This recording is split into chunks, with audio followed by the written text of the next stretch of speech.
Hi, my name is Darren Joseph from HTJ.tax. We're the team that seeks to demystify this sometimes confusing world of international tax and the privilege of having a deep conversation with Mark. Mark, can you please introduce yourself? I'm Mark Morris. I'm based in Switzerland. I've been here for about 26 years. I've specialized in automatic exchange of information, which originally was the EU Commission's EU Savings Tax Directive.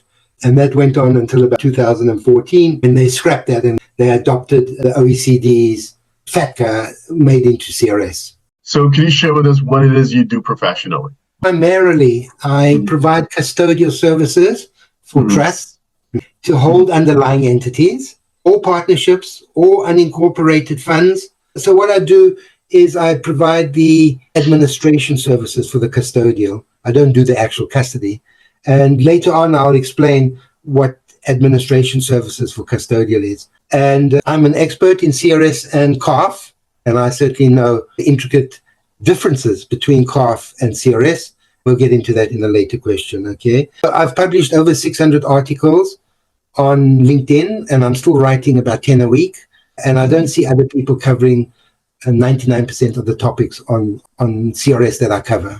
Okay, thank you. What do you think about RBI, CBI, citizenship by investment, residency by investment? What do you think the future or the outlook is for that space?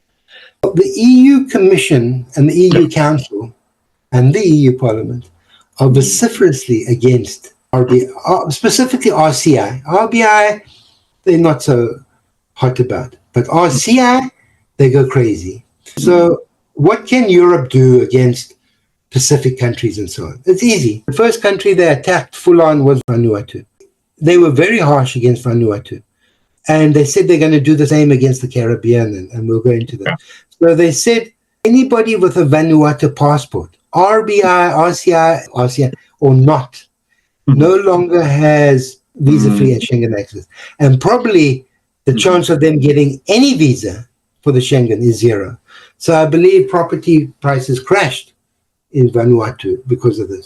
Then earlier this year, they said they're going to do it to those 5 countries that are together in the Caribbean. They said any country that markets Schengen-free access as part of the RCI, RBI, we're going to do the same as Vanuatu. I.e., no Schengen-free access to passport holders, whether they are RBI, RCI or not.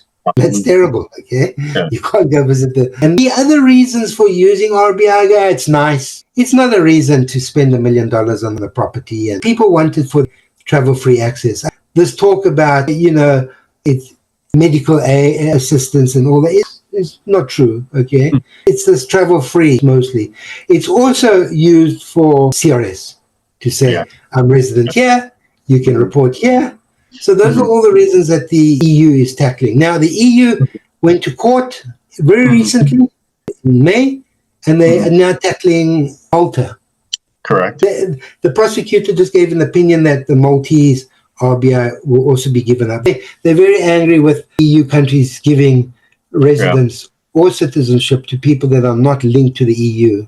They said the EU is a special place, and now just because somebody pays, and it doesn't matter whether you do enhanced due diligence. It's just something we don't want.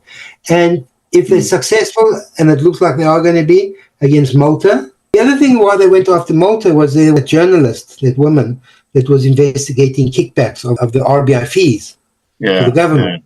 And then she was assassinated.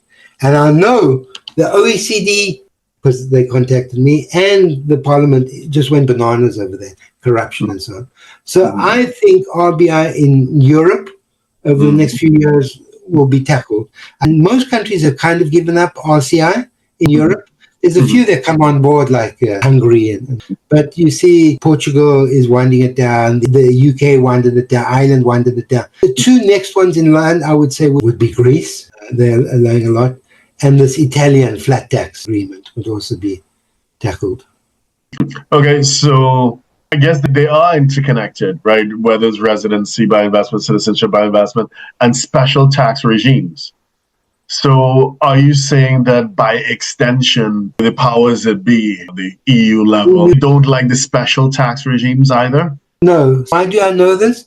For instance, Portugal used to offer a low tax rate on almost anything, and it was the EU Parliament that clamped down on this. You could immigrate to Portugal and pay, I think it was 10% or nothing on most of your income. And then they leaned on Portugal, and then Portugal said, okay, this is only for pensions, not for other income. And I think Greece is also very much onto this. You can retire here, but it's only the pension income that is low tax. Okay. So I do know that the EU is against this low tax regime for sure, because what they did against these countries that offer tax benefits to immigrants, paying immigrants, investment immigrants. Right. Okay. Gotcha. Okay.